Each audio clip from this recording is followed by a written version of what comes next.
This is the PEAK Relational Training System for Basic Behavior Analysis, 503 for SIU. This is Kaylin Hegerman.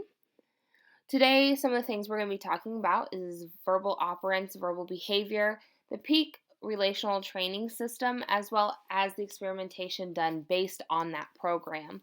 The first thing we are going to discuss today is verbal behavior and actually what it is. Now, the formal properties of verbal behavior show really the topography more than anything, and we're talking about the form and the structure of verbal response, both spoken and in response, and the functional properties that have to be involved with verbal behavior. Language is set to accomplish classifying words, nouns, verbs, prepositions, all those great things that we learned in school. Some of the theories on how verbal behavior came around include a biological, cognitive, and environmental theory. Now, we stray a little bit from the cognitive as their process systems are both internal and not really observable, which is what behaviorists would really like to focus on instead of the internal, the external observable events. And Skinner really pushed those to the max and pushing us to say things like the internal is just a behavior that can't be witnessed. Now, in order to have verbal behavior, there are two parts. There's the speaker and the listener. The speaker can be vocal or non-vocal. They're in control in the environment, and it's their job really to relay the information to the listener. The listener is actually the reinforcement to the speaker. They mediate the interaction. They can give non-verbal cues like a head nod to encourage the interaction to continue. Now, Skinner defines 6 separate types of verbal operants. That's manned, tact, echoic, intraverbal, textual, and transcription. And he clearly defined each one of these and where they play in a part to verbal behavior in both how they stand alone, where they come into play, and how they rely on one another. When you manned, it's a verbal operant where you're asking for what you need, something you want. This is under a functional control, under a motivating operant. So if you're thirsty, you would say water to receive water. The next is tact, and that's really naming things or an action that you're seeing through one of your senses: sight, smell, touch, feel. Echoic is when a speaker repeats the verbal behavior of another speaker. It's point to point. It's controlled by verbal discriminative stimulus, and it does have to have formal similarity to what was said before. The next is intraverbal, and that's a speaker who responds differently than what they had heard. So not point to point, something such as, "What is your name? My name is Kaylin." That's intraverbal. Textual is reading without implication that the reader understands what's being read. It's point to point.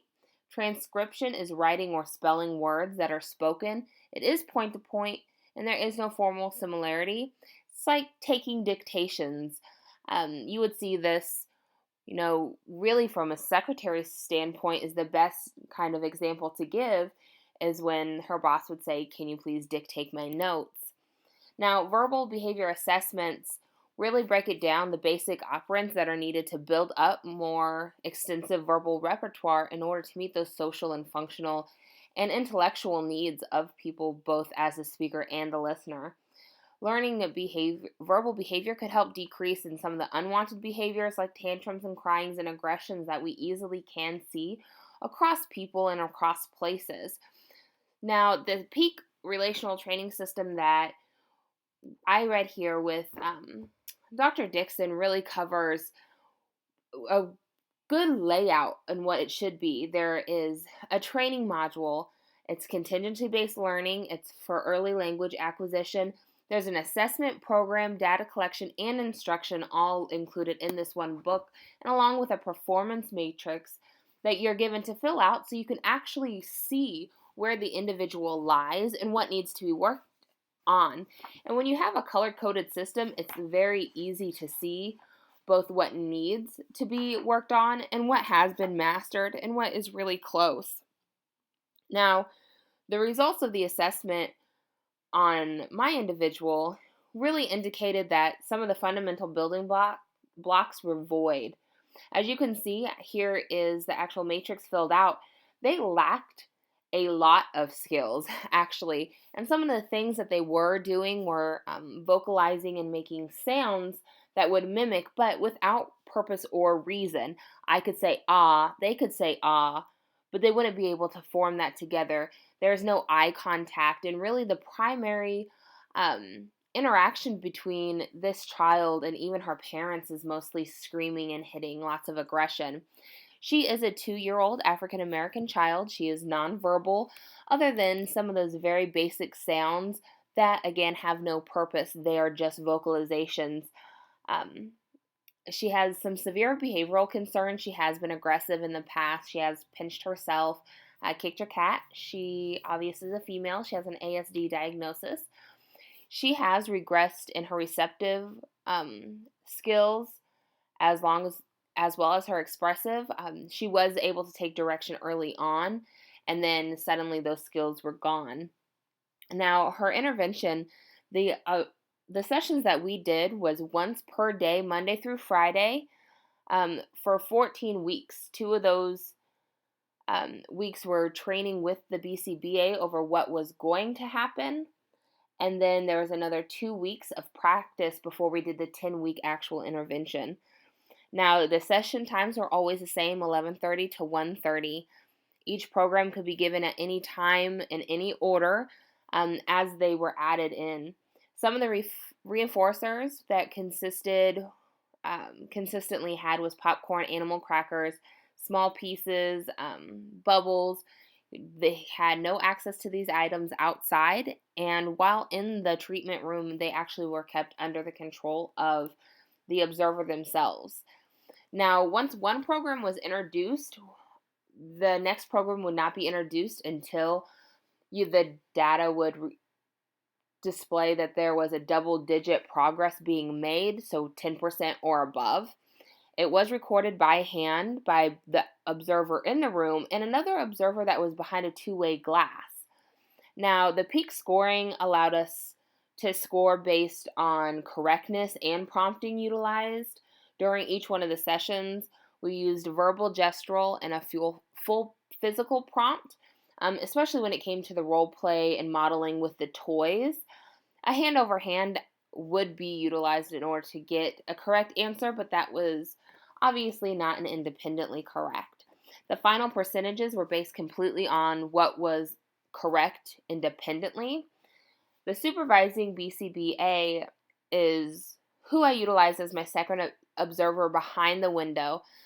This continued, it's 4 sessions, 1 hour in length, were conducted between me and the BCBA to go over things, as I stated earlier before, to go over just like verbal talk, and then 2 to go over the actual way it would be set up.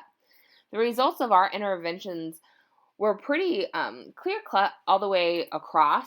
They started off very low, a lot of 0s and 2s, so that still is, very low, 0%, but after multiple weeks, they were leading up to having more sporadic 10s involved, but more than that, in the in-between weeks is what I really wanted to focus on, because with those things, what we're looking at here is a lot of 2s, 4s, and 8s that were really increasing, and it wasn't a matter of correctness, it was a matter of less verbal or physical prompts needed, and that really does show that the individual was learning, they were retaining the information. It would just take a little bit longer to hopefully get to that 10 mark. Now, some of the limitations that we were thinking were probably part of this was the severity of the deficits that this child came with. Some of those deficits could actually be part of why we didn't see the increase that we were hoping to previously. Now, some of that could be not having enough exposure in a natural environment, as well as possibly seeing these programs done with an individual who is very similar in their needs. and across multiple settings.